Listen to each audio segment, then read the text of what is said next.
Hi, this is Roger. Thanks for dropping by. Welcome to part 2 of the Oncidium Alliance series, where we play What's in My Pot. And this could be the fastest What's in My Pot you've ever seen, because they may come out and go straight back in, depending on what I find.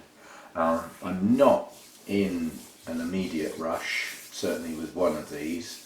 I find it amazing sometimes when I do a video, when I've got plants that are named and I hold the tag up and in some cases attempt to read it out because the handwriting is not very good, and then somebody puts a comment on the video and tells me what it is.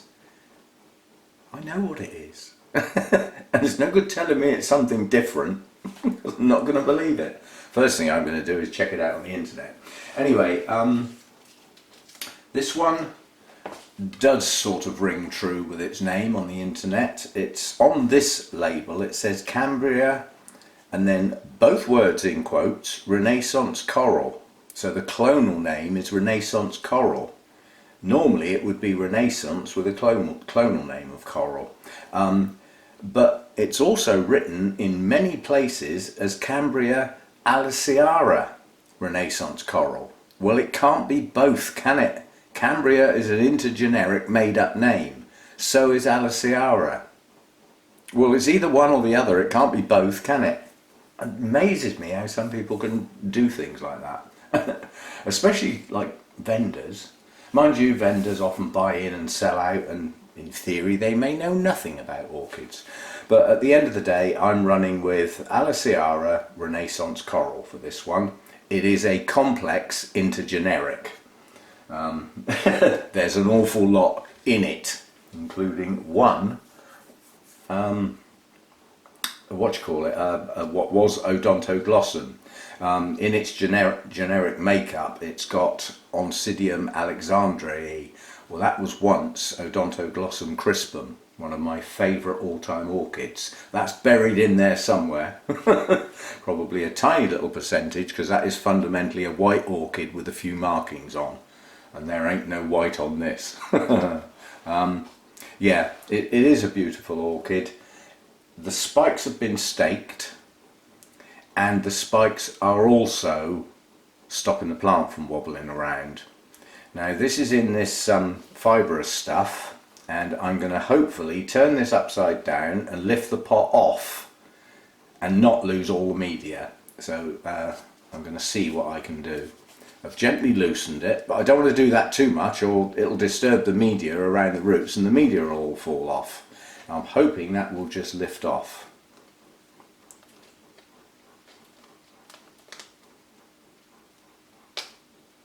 Right.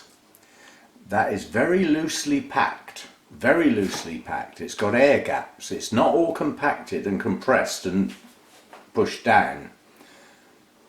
We've got some active roots. We've got a few actual growing root tips.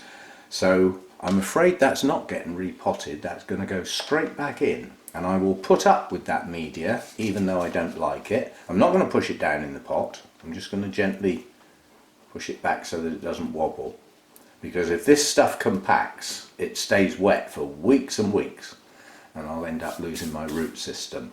Now the reason I was hoping not to have to repot this is there is no signs of new growths on this, nothing.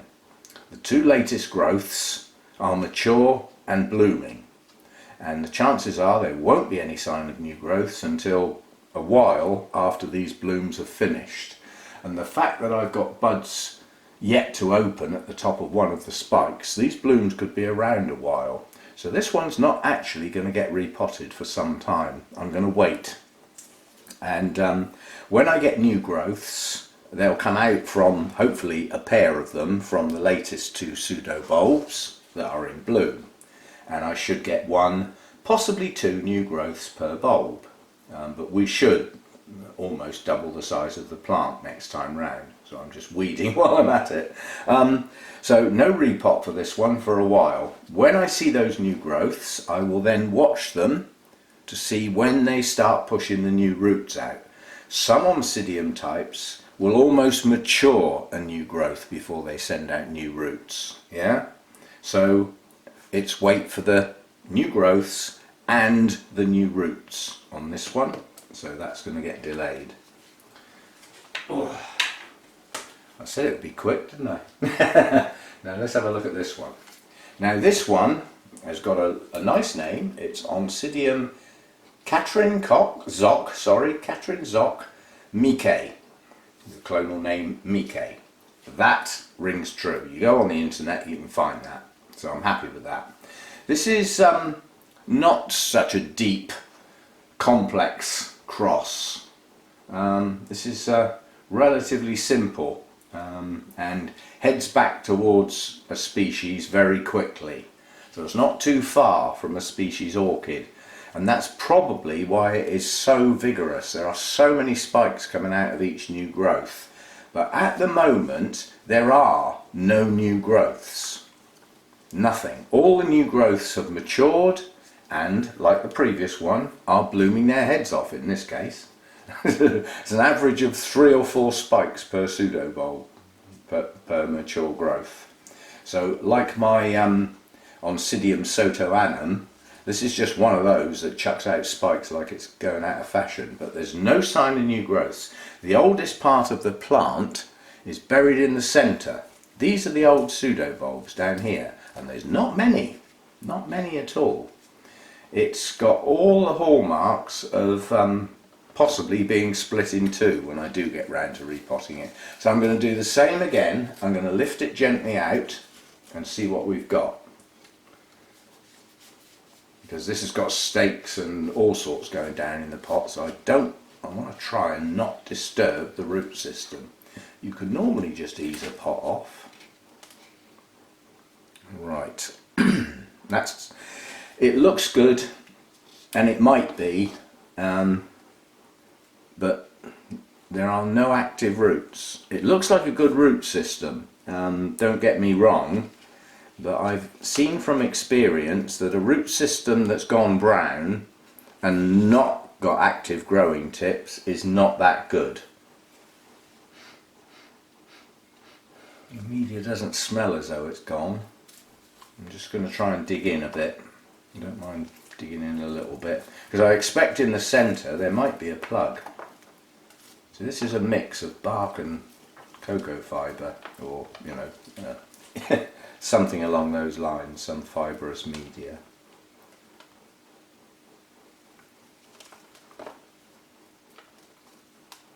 I'm just going to have a dig round one of the latest growths and see what's underneath. I'm just trying to see if it's got, as I said, some Oncidium types don't produce their new roots until the growths are almost mature. Unfortunately, I don't think this is one of them. I think this one produces its roots while the growths are growing, and these are all mature now.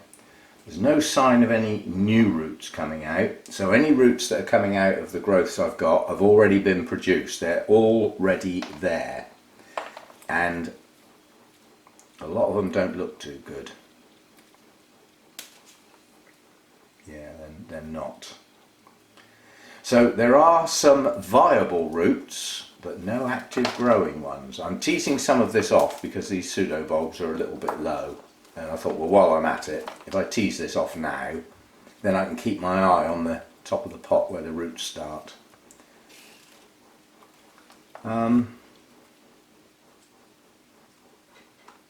Unfortunately, I would not be confident of repotting that. It's still got a hell of a lot of spikes pushing up, but some have got buds, some haven't even started producing their buds yet. It would not be a good time to repot it. So I'm just getting as much out of the way as I can to see what's going on at the bottom of the pseudobulbs.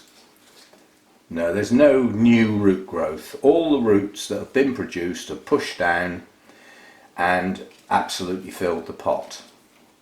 When that gets repotted, a lot of those roots are going to get lost, and there will be some left, but not a huge number, because a lot of these are old tired roots. See if I can get in a little bit more. Just found a little hole down the bottom of the stake. So there's very few roots in the centre, hardly anything. They've all gone round the edge and round the bottom. That's good. or it was when it happened. It's not so good now because I haven't got new roots. So given the state of the plant and the amount of energy this plant is having to expend, yeah, there we go, expend to produce these spikes, finish them off, open the blooms and maintain them, if I repot that now, I'm going to seriously stress the plant. So I'm not. Sorry, I've just made a big hole in there. I'm just going to poke some of this media's not gone. It's not broken down, so I'm just going to fill my hole up that I made just before I put it back in the pot. So unfortunately, no repot for you, mate. Again, I will wait until a more appropriate time. But what I will have to do with both of these is go very careful with the watering, not to get them soggy. I mean, you can see some of these roots near the top have gone completely. And this is an area with 3 new pseudobulbs, and yet there's roots coming out from them that are not good. So I'm going to hold it off. There is a risk. If that media smelt really mushroomy and fausty and, you know, a sort of air of damp cellar, I call it, sort of, you know, where somebody grows mushrooms in the dark, that sort of thing. If it was like that, I'd probably have to repot it on the grounds I could lose all of the roots. But there's enough roots right round the outside of that media that will not rot. They will be okay. So yes, again, no repot for those two. Now, just from what I've had a quick look on the internet about the ancestry, and there's nothing outrageous, I would say. This is going to be a standard Oncidium type, so really good light, yeah. When actively growing, which it's not, then I would allow it to nearly dry and then give it a good soak. But this is not actively growing. I know this sounds daft, but it is not in active growth. All the growths are mature. Its growth as a plant has stopped. The only things still growing are the spikes and the buds. So it will need feed and it will need water. But what it won't need is to be kept soaking wet. Because the bulbs have already matured, I can let this virtually dry and then water and feed. Because if I don't feed, these things will take all the life out of those pseudobulbs. Yes, they are storage organs, that's what they're there for. But there's no point in totally draining them, is there? If this had no roots at all, that's what would happen. If you allowed these spikes to continue to grow, they would take all the energy out of the pseudobulbs, they would shrivel back, and the plant would have a lot of trouble trying to recover from that state, because it's got nothing left to push the new growths out with. But I have got a root system, not brilliant, but perfectly sufficient to keep these spikes growing and maintain the blooms over whatever period they're going to stay open for. And then, not long after, the new growths will start. And the pseudobulbs will still have some energy in them, there'll still be a reasonable root system, and then the new root system will start. All 3 of these pseudobulbs are at the same stage. So they're probably, at least those 3 will produce a new growth at a very similar time. And then there's another big one round the front here, or back, whichever way you look at it. So at some point I would suspect at least 4 new growths. With those new growths at some point will come the new roots. That's the time to get that repotted. So sorry, part 3, repotting, ain't gonna happen. So as far as the series is concerned, it's going to be out of sequence, because what I'm now going to do is move on and miss the repot and go to the next part. So I'll let you know, I've actually started the Cattleya series as well, and that one's going to be different because I've already made my mind up that the Cattleya and the Laelia are not going to live in the house. I know it would be nice to see them grow in the house. I really haven't got anywhere suitable for them. I just haven't. I'm not prepared to start shading the kitchen window or have orchids up in the bedrooms, and those are my only southish facing windows, if you know what I mean. It's no good putting a cattleya in a north facing window, is there? There's just not enough light. And that's the problem with the two cattleyas, the cattleya and the laelia, sorry. They do need the light, so they're going to have to stay in the grow room. But we can still, I've filmed the initial analysis and the good look over them and this, that and the other, and I'll do the what's in my pot, we'll get that far, and I'll run that series alongside this one, because otherwise if I wait till this series is finished, you know, it could be a month. So I'm going to run the two series alongside each other, and the cattleya series will be quite short. It won't have as many videos in it, but I've done one, and I will keep that one going. But as I said, the next one in here is not going to be a repot. The repot will happen, and it will be posted in the series. I've started a new playlist, like I did with the Phalaenopsis type, called Oncidium Alliance Series. Nice novel name. So each video will go in there. One's already in there, looking them over. This one will follow, and we'll build those you know, the playlists up so that people that join the channel at a later date can find them all at once without having to search through 3 months worth of videos, which can be quite difficult, and you can miss things. So putting them in a playlist, they appear in the order they're posted in the playlist, and they're all there. I wouldn't suggest you watch them all at once, and it could take you a while. Anyway, so that's this one out of the way, and no repot for these two yet. It will come later. Okay, and in the next video, which is probably where I'm going to keep them, you know, because these are going to live in the house. So and at that point, no, actually I'll do it now. Care for these two. Pretty high light, standard Oncidium, really good light. In my case, it would be reasonable airflow, yeah, and reasonable humidity. Well, in the house they're not going to get the airflow.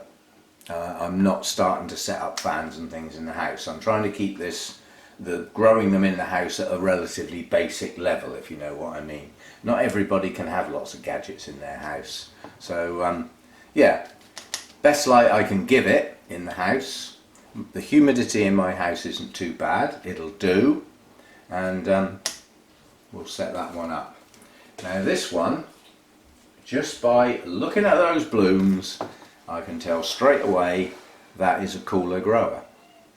It's not gonna, see that other Oncidium over there, that'll take heat along with good light. Yeah, basic Oncidium. They don't mind the heat. They don't like dry air, but they can take the heat. This one would be better off a bit cooler. So this one's actually going to do better in the house than it probably would in the grow room, because the grow room gets a lot hotter than the house. So that's those two, and we'll revisit them in the not too distant future. Thanks for dropping by. See you next time.